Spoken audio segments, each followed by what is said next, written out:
Welcome to the Playbala. Today we have Joshua Dorfman. Joshua is a spiritual powerhouse and no BS New Yorker.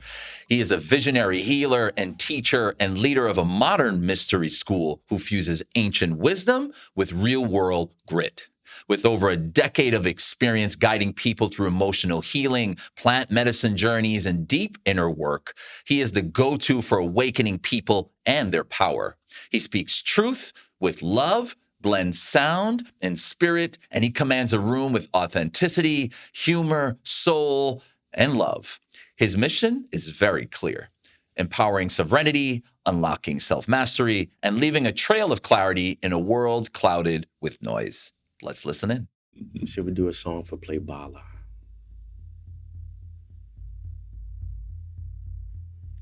Funny we mentioned Pharrell, right? In the eclipse. Or clips.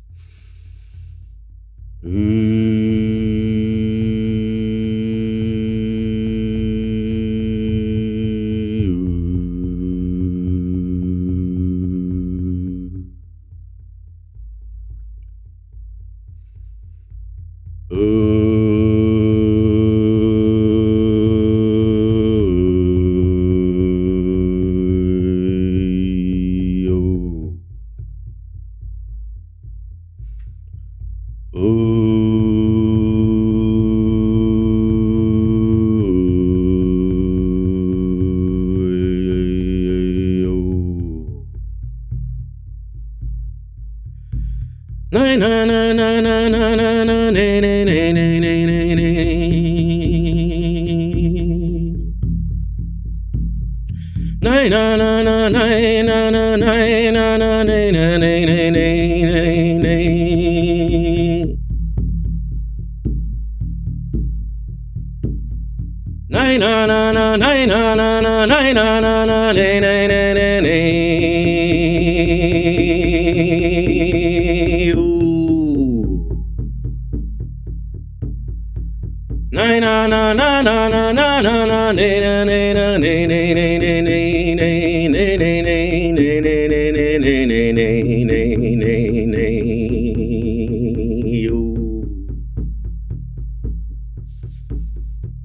Conconena tantreri shombo tanteriri con conquere tanteri shombo dandere tantorere tiriri con conqueri tampoteri shanteri tampo tanteriri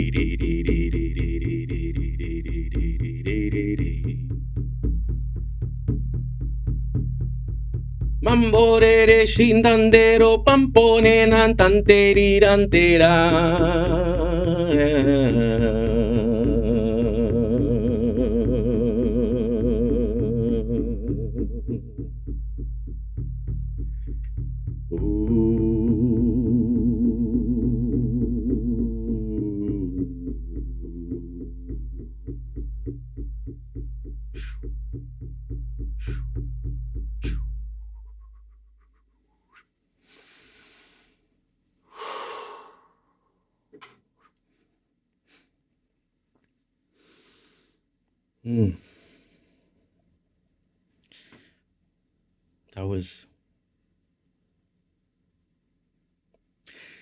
That was a song in honoring of all our ancestors, everyone here, and all the steps they took for us to be here, all the steps we took to be here.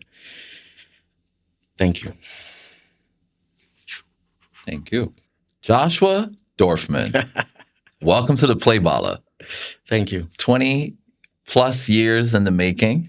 It's crazy. We know each other so long. I was thinking about that, yeah. All the way from 1999. That's crazy. 1999. Don't tell anyone. Right. Aging ourselves here. All the way from sunny California. Yeah, where in California are you? I'm in Brentwood in the East Bay. Okay. Okay. What's life like? What's happening over there? It's cool. It's chill. It's clean and beautiful. Yeah. It's spacious. Yeah. It feels really good. Yeah. And here you are back in New York right now, right? The grit and grind of everything home, right? What does it feel like being back? Oh, man. It feels great. You know, I really always enjoy coming back now, the contrast between like California and here. But this, you know, coming back it always refuels me, Yeah. you know, in ways like I think only somebody born and raised here would know, Yes. you know? So yeah, really grateful. It's really your motherland, right? And in a lot of Vedic and Hindu culture, they talk about that importance, especially in Native American culture. You talk a lot about the importance of reconnecting to the land that you're from, the space of origin, the hospital that you're born in. Like all of those things, right, that are nascent to who we are have contributed to how we become, which like, you know, I really want to jump right in. And, you know, often when we talk to guests, we talk a lot about that play in life and in culture and community and everything. And today, when I think of play, I think of that beautiful exploration of life, the spontaneity, the innovation, the play between humans on board games in the world, the interplay between gray clouds and white clouds. But I also think of when we plumb our own subconscious minds, thinking about the traumas and the dramas of the world and how we approach those things in effort to really have some sort of greater realization connected to liberation or enlightenment, or maybe just a settling, grounding moment within ourselves. I also think about those like box breaking moments, the ideas, the creativity that flows within us, which makes me think of the divine, the play between leaves and branches, the play between the grass and the flowers, right? It's almost as if God or spirit or that greater intelligence is blowing life into all things that are in existence, but in a way for life to kind of play and sort of create culture and community around itself. It's almost as if play is not only in everything, but is everything, right? So it's like we can't have play be dispensable from all the things that we exist with. I often think about a Romanian historian. His name is Mircea Eliade. And Mircea talks a lot about this idea of the sacred and the profane, the religious and the non-religious, the things that are secular and non-secular, meaning as much as we ritualize our lives, whether you identify with one particular religion or not, you're constantly trying to experience this divine, this play within ourselves that manifests into all the things that we do in the world. That's what I think of today when it comes to play. What do you think of when you think of play today? I'm gonna go with I agree. Next question. I'm just kidding. I agree. We're good. We'll move on. I do agree. And you know, leading up to today, I have been like contemplating my answer to this question and what play means to me. And so I started to look at like all different, you know, aspects, genres of my life type of thing, and try to come up with this like root definition of play for me. And what I've come to is that like play means to me, and anything that is playful to me is anything that has some form of unknown or mystery to it. That's what play means to me, is to like you said, exploration. So to explore is playful and fun. And for me, that would be fun because of what I might find, what I might encounter. I don't even know. Okay, I'm going into the redwood forest in California. I know I'm going to see trees, but I don't know what it feels like. Right. You know, I don't know what else I'm going to see. Is there going to be an animal running around? I don't know. And so those elements of like mystery and the unknown is what is playful to me. And that element of, well, here's a funny thing. Upon my contemplation, I say, you know, I work with a lot of people already, you know, with my work. And one of the most common fears that everybody has is fear of the unknown. Why do you think that is? Because life can be scary. And when we have responsibility, when we have families, you know, simply when we have challenges and we don't know what the outcome is going to be, or when we make investments or take certain risks in our life and we don't know what the outcome is going to be, that's just scary. Because, you know, at a root, I think we want to feel safe, everybody, and stable. And so, you know, that's a common fear that everybody has, fear of the unknown. And then there's this idea of play. And I'd say, and you know, for the listeners, it's like Why do you like to play any games? Board games, as you mentioned, chess, or whatever's playful. Is there some element of mystery and unknown that has you excited or intrigued? Will you win? Will you win? Right. How well will you play? Right. Have you been practicing something and you want to see it in action? Yes. What would that be like? How will you feel? What happens if you lose? Yeah, that's deep because the board game, right? Board games have been in cultures for so many years across continents. Right. And essentially, it is a type of game. You are playing with someone, but the reality is the game is with yourself, with your own mind. Mm-hmm. Can I conquer this fear? Can I accumulate X amount of resources? Can I use my intelligence to overcome the enemy or the player in front of me, right? It's all of a game of life. Can I get to the front of the line before Starbucks closes, right? All of these different games, which is interesting because as I think about your work, there's so much play in your work, right? You're a life coach, you're a meditative teacher, you're a healer, a shaman of sorts. You're playing with plant medicine and really creating spaces and retreats for people to do all of this exploration within themselves, a spontaneous alignment with life. How did you get into this space? Because oftentimes when I think of people playing in this world, it's almost as if this call is placed upon you. So did you ever feel like this was a call of duty, or is this something that has happened over time in your life? Is it an accumulation of experiences? How did this all come to you? All right. So first of all, I just want to say for anyone listening, when you hear the terms healing and meditation teacher, life coach, plant medicine retreats, and then we use the word play, it's true. It's fun. And there's an artistry to it. But I just want to let people know and make sure that it is known that although there is play and it's fun and I am playful, I'm also responsible. So the word play does not, or to be playful in these healing spaces does not denote irresponsibility. And so how? I'd say that I've received breadcrumbs throughout my life that have sort of led me to this path, but I will also say that somewhere deep inside me, since I was a young child, I've always had a knowing to a degree, just the feeling that I feel now, having been doing this now for almost 12 years. I had that same feeling as a child. I didn't have words for it, but I had this knowing of something, like maybe I'm different. There's something special, or there's a purpose to life. I was also born extrasensory. So what that means is like somebody who was seeing things as a child, seeing spirits, having dreams that would come true, as a teenager, predicting things, knowing things were going to happen or knowing something wasn't going to happen, knowing when somebody or something was bad. So there was always snippets throughout my life that were present that now in hindsight, I could say, yeah, those were pieces guiding me and a part of the puzzle that is today.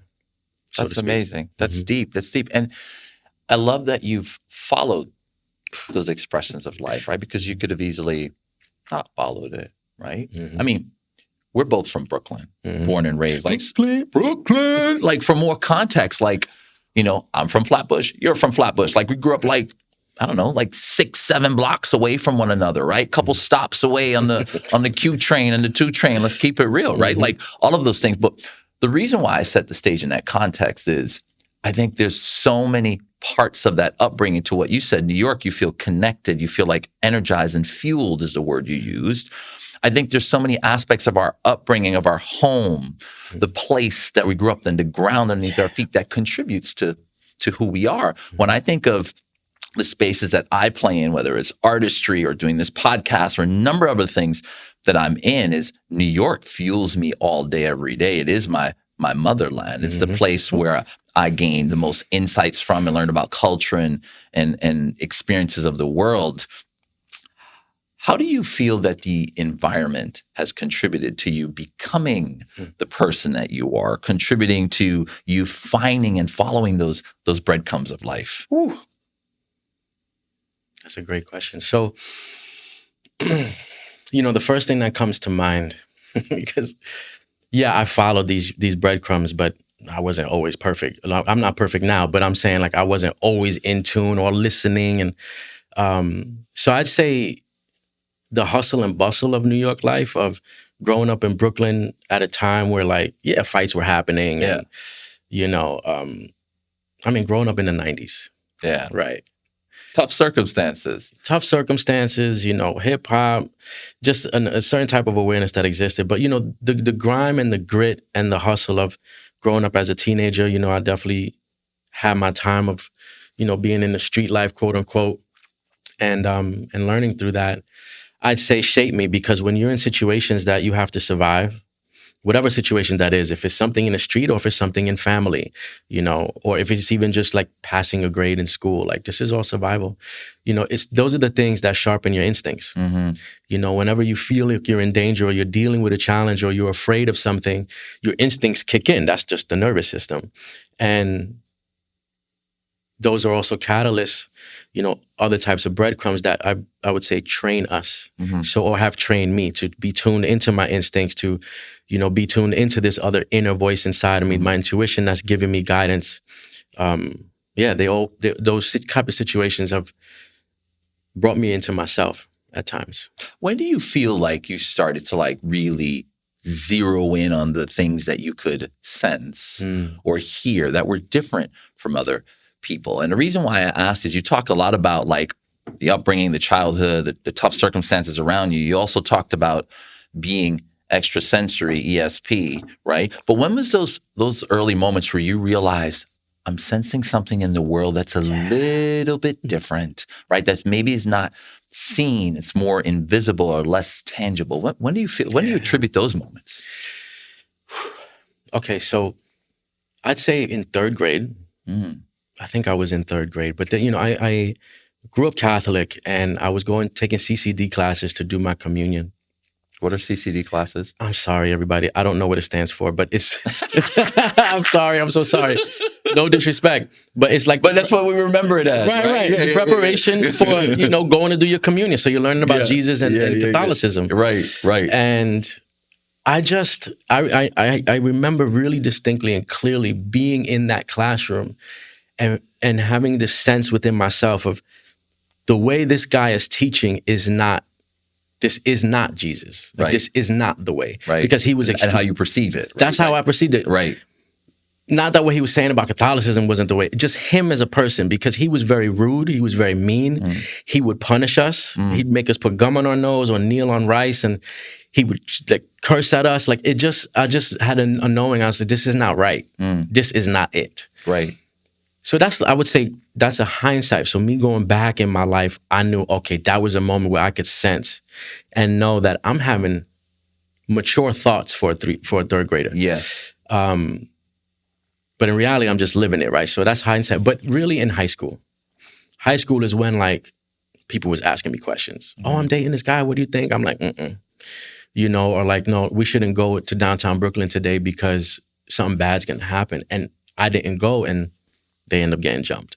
Like, this is real stuff, you know? So I would say I would go back to like high school days is when I could really identify a time in my life where I'm like, I know I'm sensing and I know what I'm sensing and I'm listening. I find that in those periods when we're in high school and school, like you didn't get in that car.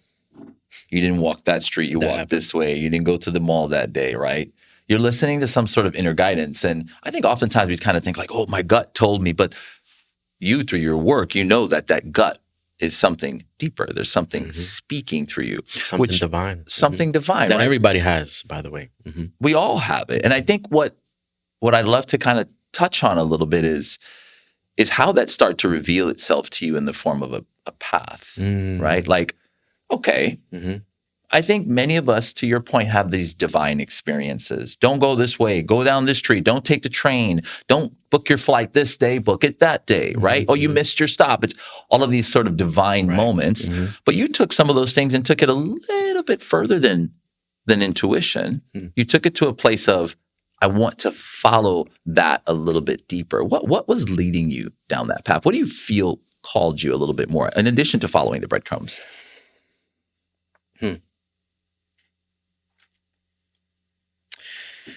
Well, two things I could think of now. I think this was in 2003. This was Barney's days. We both worked at Barney's, ladies and We gentlemen. both Barney's, worked New at York. Barney's in Long New live. Yeah. Right. Long live. Uh-huh. And Fashion. yeah. The ladies I worked with, they introduced me to somebody named Reggie Arthur. Shout out to Reggie. If you ever hear this, I love you and hope you're well. And he was somebody that could hear your guardian angels. You know, they was like, just go to him. Because at the time I was going to school full time, working full time. I was like really stressed. I wanted to move out of my house. And they said, just call this guy. Just go to him. He hears your angels. He gives you messages, whatever. I said, okay. I did that. Went to his house and spent maybe an hour and a half with him. The reading changed my life. Everything was accurate. Everything felt true to me. You know, he even told me, you're not listening to your intuition, because I was not at that time. You know what I'm saying? Like, you get lost. You can lose yourself, or you can just become lost in your life and become out of tune with yourself. And I was at that time. And so what he said to me brought me back, and he gave me some books to read. He's like, you know, you need to get back to listening to yourself. And I'm like, I know. So, you know, so that was like it's like going to see a parent. Yeah. Right? You get scolded, and he tells you everything that you know is right. And you're like, all right, thank you. Okay. And so that was, I would say, like, I think I was 21 at the time, like a new beginning for me in a sense, where I'm like, all right, let me tune back into myself. Let me get these books that he told me to read. Let me start taking that seriously. And so that was the first. And then fast forward to 2010, when I decided to stop drinking. That's when I took like a 3.5 year hermit sort of life and started to digest self-help books and start to teach myself and learn about meditation and practice and read about sound as therapy.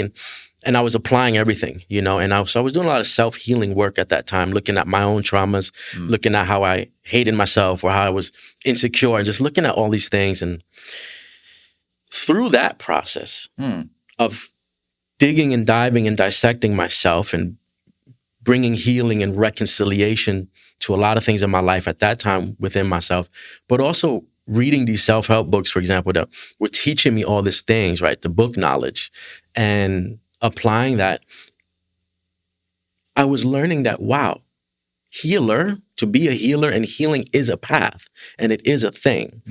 People who help others heal through energy work or through sound or even through meditation, or, you know, people that are psychic and give reading, like, this was a thing that was actually common. Although it's not spoken about a lot. Yeah. It was a thing. And so that made me go and reflect in my life. And I'm like, man, I was doing healings at 15, 16, 17 when my ex-girlfriends at the time had cramps. And I'm like, baby, I'll take it away.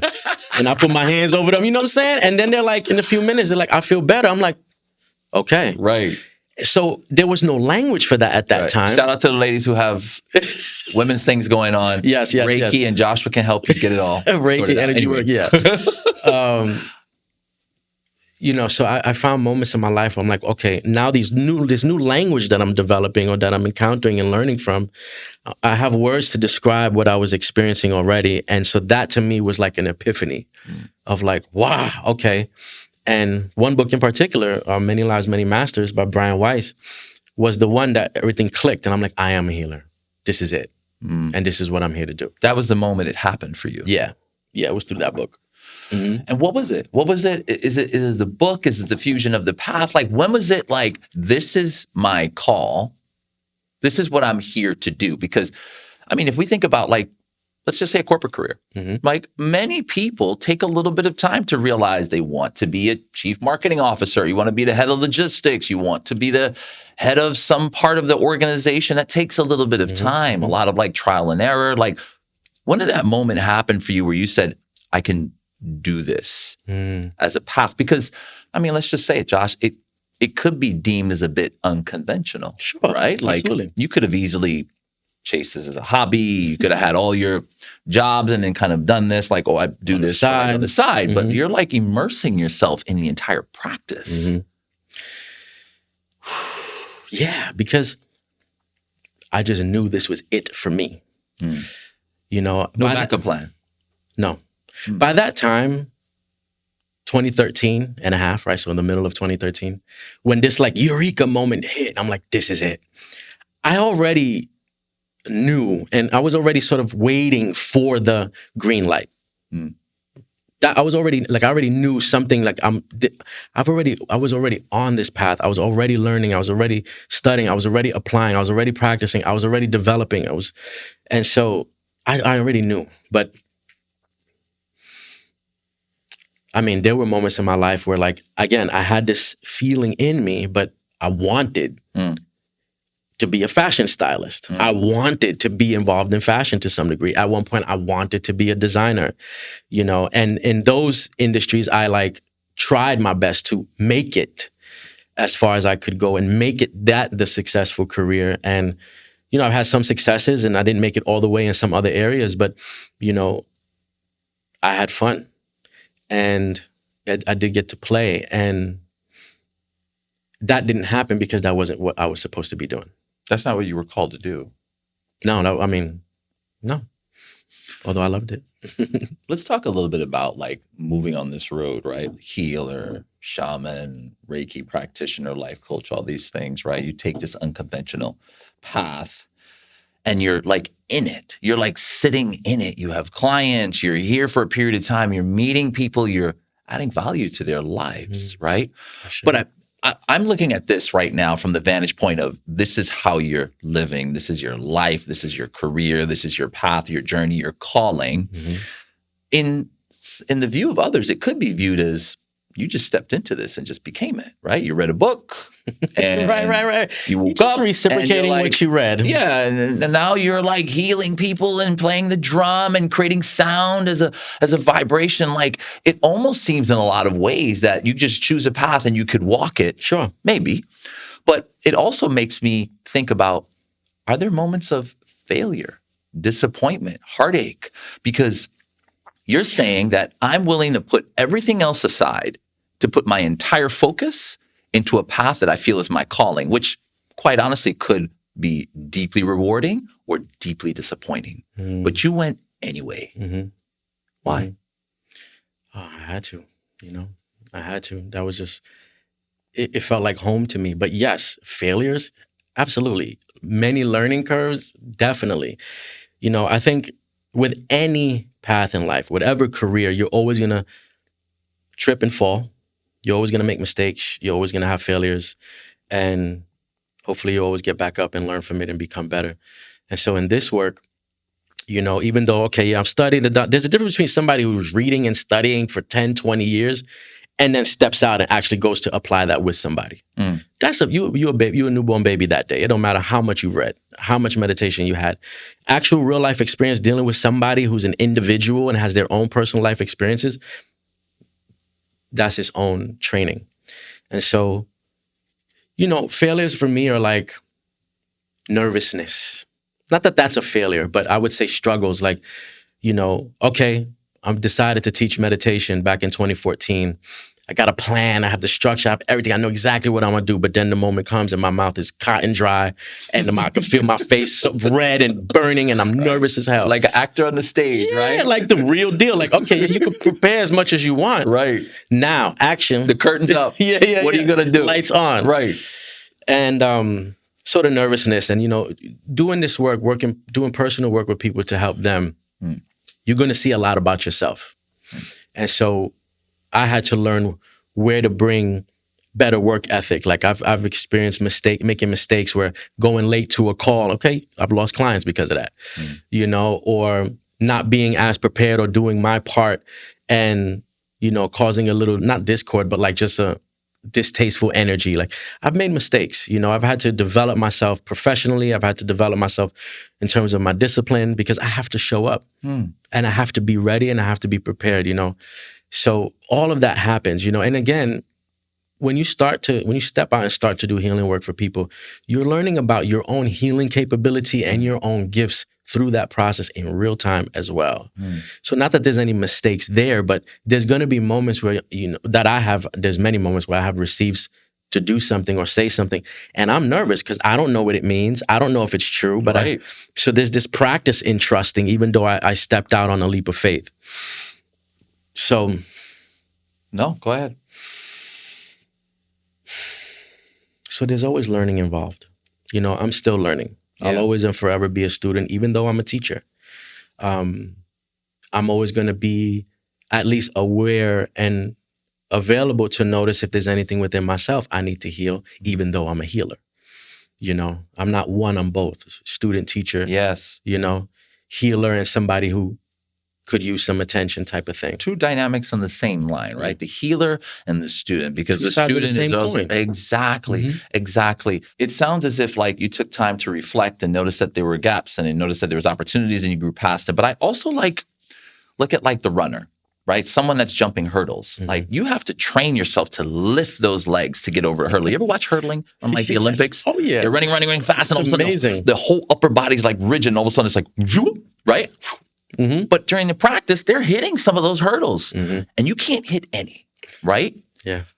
How did you train your legs to do that, so to speak? Meaning, like, what are some of the things that you can offer to our listeners today of unblocking yourself, right? Because the reality is, like, and I can only speak as an artist, like, I remember there were times I would prep a piece and going into a show, I absolutely hated it. Right. And maybe if I'd have just showed it, people would have just loved it. But I'm like, I have these doubts. I have to make something different, or this won't be accepted, or I have preconceived notions about what this piece of art will look like from the vantage point of everyone else. So I'm creating a block and a notion before it's even out there in the world. Okay. And I think a lot of people use that to stop themselves. So if I'm a Joshua Dorfman, I say I'm a healer, I'm a Reiki practitioner, I'm doing all these things. Oh, I set up to teach this meditation class and I did all the prep work and 2 people show up. I'm a failure. I can never teach this class again. What are some techniques or tactics or things that you've thought about or used to help unblock yourself from that sort of limiting thinking? I think first and foremost, we have to get honest with ourselves first. Can't do any type of work if you're not real with yourself. If you're lying to yourself, just take a break. Yeah. Until you're ready to get real with yourself, so you're just wasting energy and time. But that happened, right? Where one person came to my first class and then maybe it was 2 people and 2 people and 2 people, 1 person, 3 people, 2 people, 1 person. And I had wanted more people because I was thinking about money at the time because I didn't have any. I was broke. I was 32 and just starting out and trusting. And I just wanted to pay my phone bill. Like I just need to pay my phone bill, right? I need to text people about this meditation class. You know what I mean? And so I had to get real with myself about, okay, I'm afraid.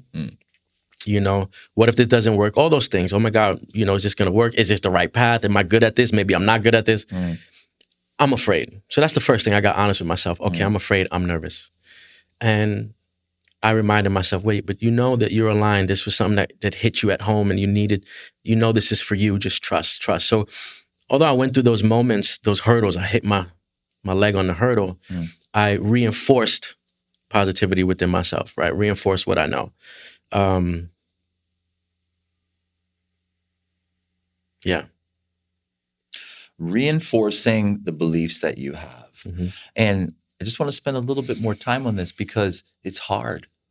It's really, really hard, like if I have dreams and visions of starting some company, and let's say I'm working at another company to build my experience, and you get out into the wilderness, you don't have someone creating your schedule. You don't have someone giving your deliverables. You don't have someone creating strategy for you. You're doing it.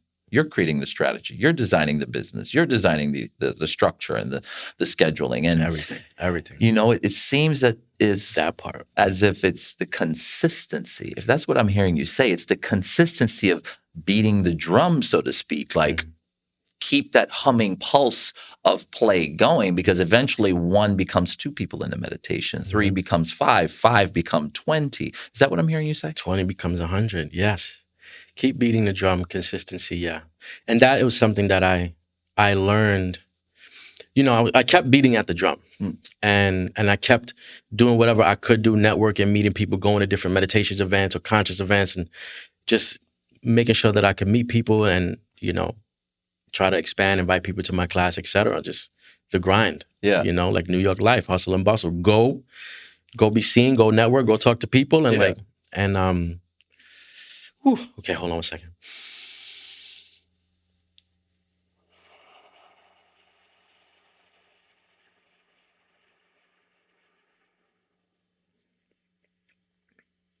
You got to keep beating the drum. If you make a decision, you got to stick with it. And that's where I stood. I made this decision. It felt right in the line. I'm sticking with it. And Rome wasn't built in a day. No. No success is built quickly.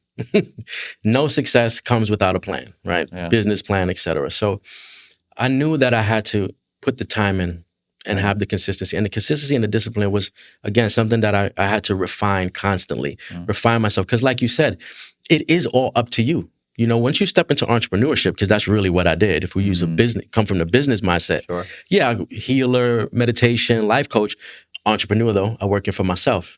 Guess what I realized? Wow, the time I wake up and start is up to me. The time I finish is up to me. When I take breaks is up to me. Oh wow, responding to emails and creating graphs and website design and content creation and writing and all up to me. That's the big up. That's where the evolution started. What gets you out of bed in the morning? What's like, I mean, you're doing the things, right? You're doing the healing, you've done the modalities, now you're in the role that you've created for yourself in the world. You're the entrepreneur, essentially, right? But like, you know, it's hard still, right? Like, oh my God, it's raining, right? Or, you know, like what's your call? What's calling you? What's dragging you out of that bed? Whatever time you get out and whatever time you end, what is your why? What is your purpose? That's loaded. Okay, so what gets me out of my bed every day is the invigoration that comes from the idea of like, what can I achieve and accomplish today? So motivation, you know. I wake up every morning at 6 a.m. and by 6:30, so California time, like 6:30 a.m., I'm on the stock market. And that's something that's new that I've applied into my life as of this year. So I'm 11 months in learning. So that gets me out of bed. The potential's there. What can I learn? Learning gets me out of bed. So you're following the economy, you're following the market. the economy, the politics, I understand the laws, all of that, the numbers, the graphs of the So you're not sitting in the Himalayas like doing the meditation. That was just the learning part. Now you're like hum, but like trade this, trade that, right? Like trade this, trade that. Yeah, go in the backyard, take a couple breaths, stare at the sun. Go back in. Yeah. You got to get that money. You got to get the money. Got to learn about investment. Got to learn and be human. Got to learn. Right. Survival. Yeah. And evolution there, not just spiritually, but as a man, as a human being. Yeah. And financially. And so that's something that gets me out of bed. But also it's just, for me, everything that I do, so there's always learning involved, you know, going to the gym, that gets me out of bed, you know. Again, the potential of what I can achieve each day is what motivates me to get up. What can I achieve in the gym and how will I feel afterwards? What can I achieve today in the stock market? What can I learn today because I'm going to read some of this book. I'm excited to get back to this book, or go for a bike ride, or I have sessions today. I'm excited about those, you know. So it's the motivation like of the potential of the day. That's what really gets me up. That's amazing. That's so powerful to really like be in that space of finding your deeper purpose, your deeper motivations, and how you move about the world. Speaking of, like, what is it that you do every day? I mean, we've talked a little bit about some of the modalities of healing and therapy that you're into, but what are the things that you do that you could share? Like for myself? But for everyone. Like, what are the things that you're seeing clients for? You know, like what's the work that you do? Yeah, so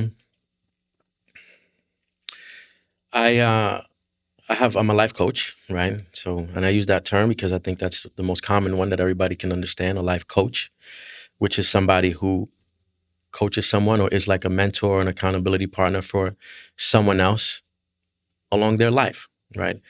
And so I do that. So I have coaching clients that I meet with each week. I have a client that I meet with twice a week at least for private meditation. And I also have a mystery school. So I created a school a little over a year ago called the White Raven Mystery School. And so I teach 2 of those classes each week. I have 2 different groups that are in the school. So that's what I'm doing throughout the week. And then if anybody books a distance Reiki session or if somebody books a reading, then I'm doing that as well. So you've also spent a lot of years exploring this this power of sound, which I'm super into, right? Vibration through instrument, through your voice, through other types of instruments. What have you learned about sound and its effect on the body, the psyche, right? Be it you using the instruments or maybe lack thereof sound and taking in the sound of the room, the environment, right? The meditative silence of sound, or as the Zen monks say, the sound of one hand clapping, right? How do you view sound, and what have you learned about the patterns of sound and how it affects humans? Oh my God. So what I've learned about sound and through like just playing is that it can get you out of your head. And that's really important. But it can take you out of your head, just give your mind a break from thinking, and it could get you into your body, it could get you into feeling. Sound can put you into a trance, so which means it can put you into deep relaxation. Right. And yeah, there are certain ways to play a drum, for example, that will slow down, that are corresponding to your brain waves and your neural network, and it'll start to slow down the activity of your left brain, which is the rational mind that is thinking and figuring out and calculating. It'll slow that down. And then it'll activate the right brain, which is like the artistic, the musical, the intuitive side of us. Yes. And so now we go into our body, we start to feel energy, we start to have visions, we start to journey. So sound is, what I've learned, is a really beautiful and powerful instrument, pun intended, but tool to to help people, to heal people, to give people ease. It's powerful medicine. So I know we talked a little bit about you could have used this unconventional path and make it more of a hobby. But a lot of our listeners are very much into hobbies, right? Because hobbies can become a life path, right? How do you view hobbies? One, for yourself, right? Do you have hobbies outside of what you do? Are you living your hobby? Do you think it's great to explore finding hobbies? Do you even have time for hobbies? Like, what is your viewpoint on that? Everybody should have hobbies. Everybody should have a hobby or hobbies. In essence, do things that are fun or that you enjoy. Everybody should have that. Yes, I have hobbies, and I had to think about this too. I'm like, what are my hobbies? What else am I doing? Yeah. And you know what? Movies. Okay. I love movies. Something that my mom, my brother, and I growing up, like that's what we did. We did impressions of, like that, movies. I love movies. So when I'm not doing anything else, like I'm taking a break, I'm gonna watch a movie. Yeah. Dancing. Love dancing. And so any chance that I get, I'm gonna dance. House music, soulful house music, tribal, African, yeah. So dancing, movies are my hobby. I'm a foodie. Me and my partner, we're foodies. We love to go to places that are famous or like places that have something unique and go try it, So yeah, those are some of my hobbies. That's amazing. And yes, it's important. I make time for them. I can definitely be a workaholic or hyper focused, but I make sure to make time for the breaks, so that I can maintain the balance. With me, it's so funny you say that because, I paint and it started as a hobby. And in many ways, it's still a hobby. But then I run this balance between okay, I could make money or I don't care. Or I could do this show, I don't care, because the way it starts is just, it fuels me, right? I like to get messy and pull up brushes and I'm really into it, right? And so some ways I view it as a hobby, and in other ways I view it as like aspects of myself just breathing a little bit, right? So I think that's so refreshing that you share that. It's really important for hobbies, because even as someone as busy as you are and you're traveling so much to meet with a number of different clients, it's still important to have those moments to have like the popcorn and movie break. Yeah. Whatever snack. What are we making? Chocolate? Like Goobas or Raisinets, right? Raisinets, yeah.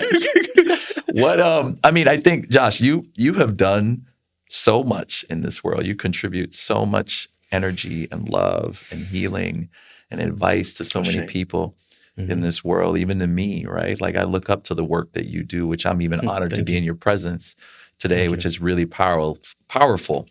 And so anyone that is able to be in your presence and experience the things that you do, I think is magical. So I just wanted to say that. Thank you so much.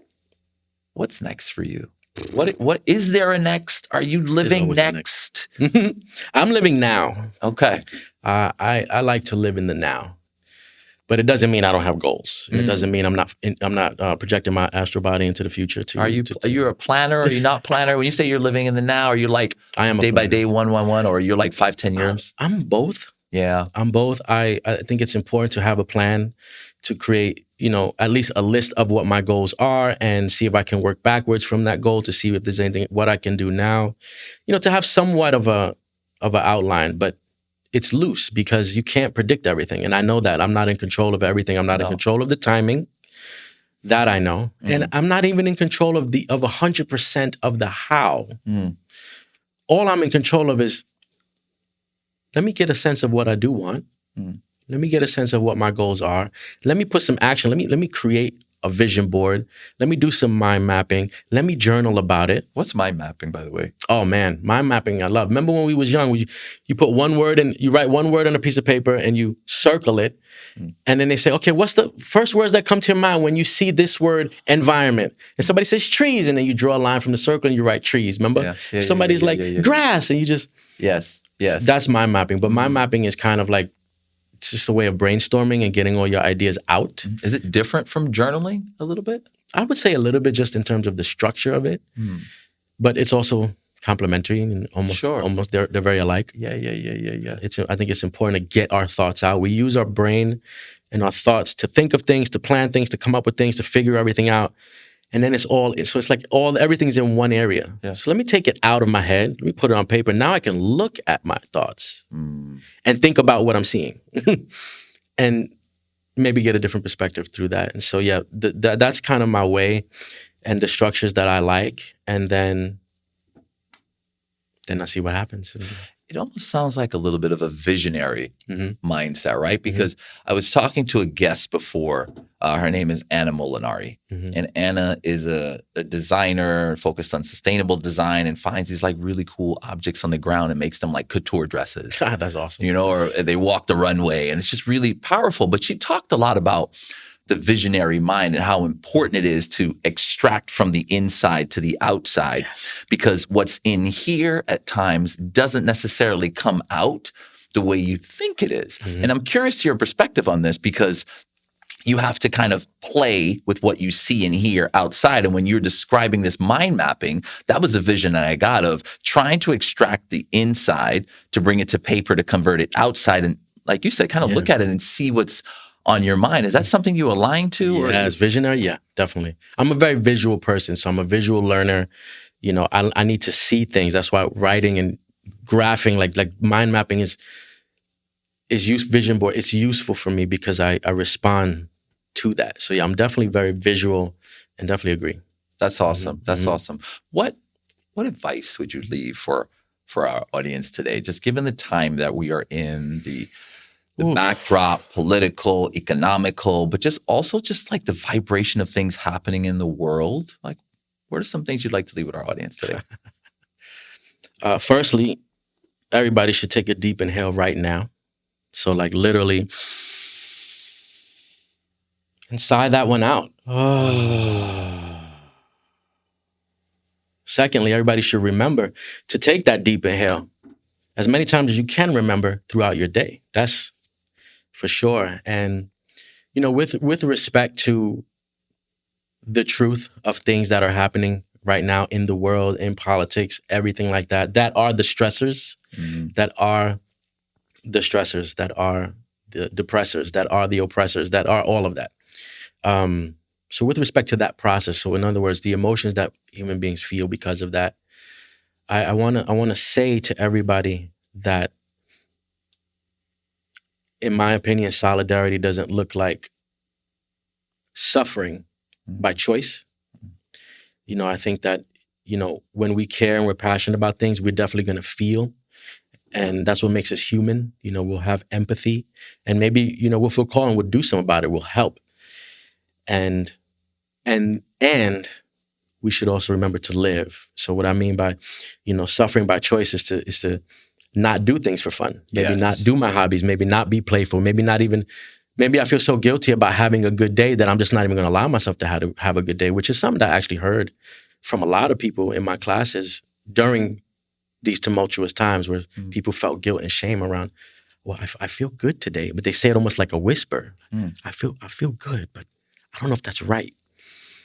So I think it's important that we all understand that we can feel empathy and feel the stress and feel the sadness, or just feel whatever we're feeling because of the hardships in the world.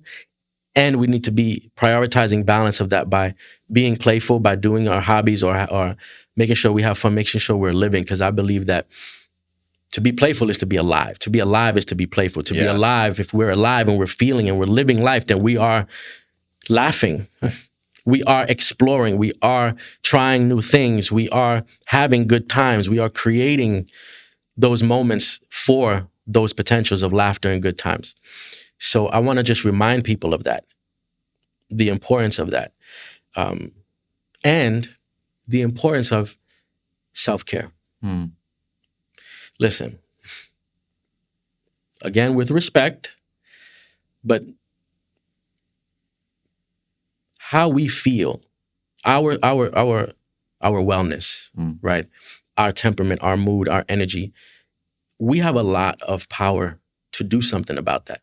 So self-care is important. And I want to remind everybody that you matter, you're important, your energy is important, your time's important, your mental health is important, your breathing is important, and you need to make time. And if you don't have the time, then you need to make the time. And when you have the time, you need to take the time for self-care. Self-care is necessary, especially now. If you're stressed by what's happening in the world, then that is also a catalyst in a divine way to tell you, hey, remember you. Because if you're not at 100%, if you're not well, if you're unwell, then you're living life less than 100. And you're never going to get the fullest potential of your life living less than 100 of yourself. And so we have to take care of ourselves. And I want to really echo that. Self-care, wellness is important, and it's here to stay. This is not a shameless plug. It's not even a plug. It's just truth. Yeah. Yeah. Go ahead. No. No, I was going to say, this is something that I hear often from people. They work so much. Or, look, again, with respect to everybody's life, you got jobs, you have family, you have children, you have responsibilities. It takes a large toll. But 1 minute of taking 3 deep breaths for 1 minute also has a large toll. Right? Yeah. It's like, we think like we're so inundated by the stress. Oh my God, like I don't have an hour to meditate, or I don't have 30 minutes to do this. Or we think that we have to do a lot. And the truth is, and this is why I know divine is a real thing, right? Because you can have a lot of stress and you can do a tiny self-care practice that can balance that stress. And by tiny, I mean 1 minute of breathing, but the right breath. The deep diaphragmatic belly breathing, 3 of those in through your nose, out through your mouth. That scientifically changes your nervous system, gets you out of anxiousness and survival, right? Fight or flight. And puts your nervous system into rest and relaxation. This is science. So 1 minute, 3 deep breaths into your belly. That's nothing. You could do that while walking, and that's the other part. Everybody, when they hear meditation, they think, and I always ask people, what do you think? Oh, sitting silent, Indian pose, or, full lotus. No. Maybe. But maybe not. You're not doing yoga. You're not doing a full lotus unless you're just naturally flexible. So you can breathe standing. You can breathe at your desk. You can breathe on the toilet. You can breathe while walking. You can breathe in between speaking.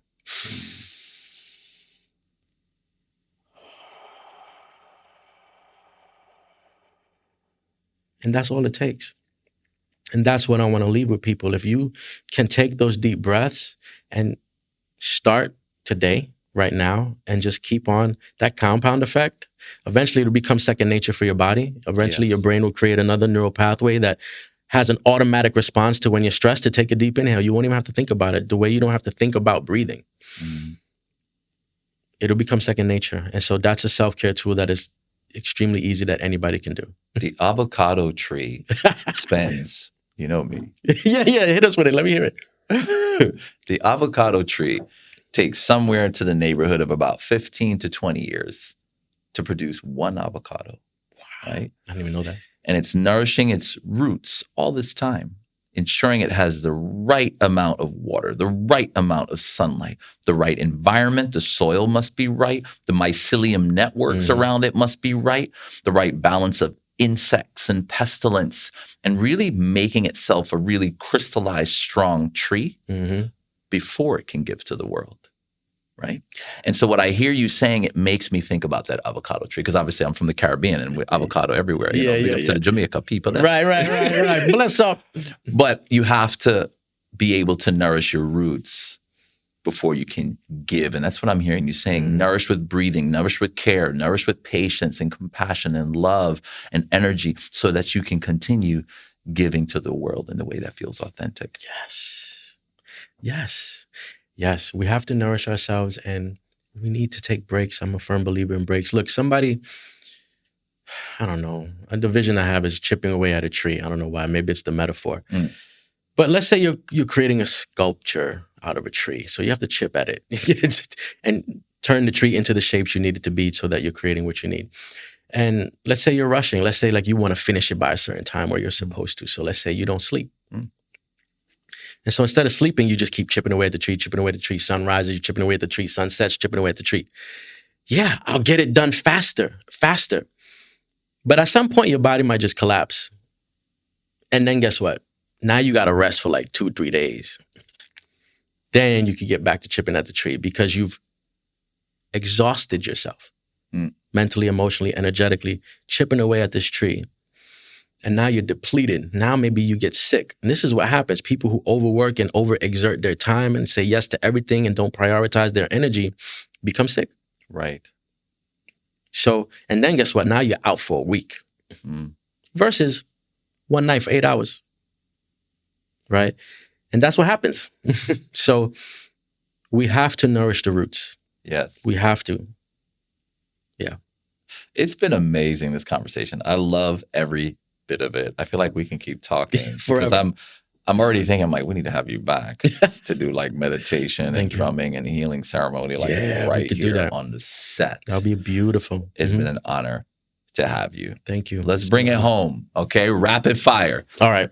Candy or chocolate? Chocolate. Okay. Ready? AI power or human power? Consciousness power. Whoa. Spiritual power. Human power. All of that to me is in the same boat. But AI to me, look, the word artificial is in the word. Artificial. Even though I know that the technology will advance and we'll probably have some beautiful things that come from it. I just have my own opinions. Sure. Sure. But we'll see. We could be wrong. We could be wrong. I could be wrong. Thanksgiving week happening right now, right? Can't help but think about food on the table.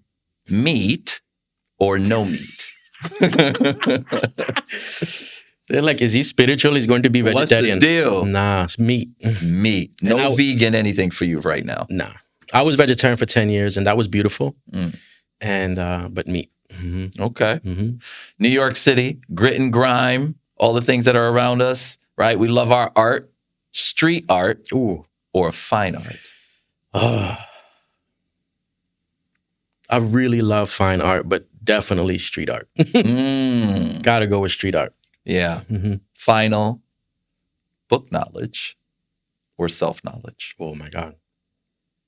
Self-knowledge. But both are important because book knowledge can help you get to self. And self-knowledge can help you understand a book even deeper. But self-knowledge. A book is limited in terms of like how many pages it has, but we're not limited in terms of how deep we can go within ourselves. A book is limited by the pages, but we are not limited. Crazy. I love that. Joshua, this has been an amazing experience. We have been blessed with your presence, with your voice, with your sound, with all of your modalities, all the things that you share, but also your upbringing, right? And how you got to where you are. But also amidst all of these healing things, you're an entrepreneur, you're a businessman, you're taking care of and nourishing your own roots, paying those bills, making sure the plumbing's working in the house. Watering the plants, which I love. Making sure you drink your water, right? Getting the right sleep. You're humanizing everything. Yes. Which I think is beautiful. So thank you for sharing that grace and presence with us today. Thank you so much. It's an honor to be here. Yeah. Thank you so much. I hope to be invited back. Let me know. Oh, you'll be back. Thank you. Yeah. Thank you.